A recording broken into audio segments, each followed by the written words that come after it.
গামছাতে হচ্ছে, বিছানায় আসছে, এখন গা মুছতে দেখো। ব্যাস ক্যামেরা অন, তোর হচ্ছে এ শুরু, ওর দুষ্টুমি বন্ধ। আর আর আর গা মুছবি নি?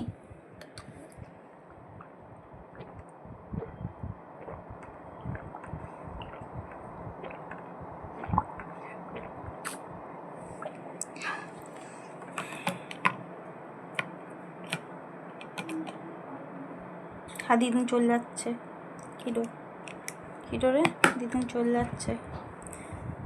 কেমন শান্ত হয়ে শুয়েছে তো, আদৌ ও শান্ত নয়, ও ক্ষান্ত মনি। হ্যাঁ ঠিক আছে, নামেই শান্তমণি, ক্ষান্তমণি। ও কেমন শুয়ে আছে দেখো, এবার ঘুমিয়ে যাবে। খাওয়ার নাম নেই, দেখো খাওয়ার পড়ে আছে না খেয়ে, অল্প করে, মানে ওই খাবারের হাফ খেয়েছে, হাফ এখনও খাবে। ও পুরো আমার মাথা খারাপ করে দিচ্ছে গরমে।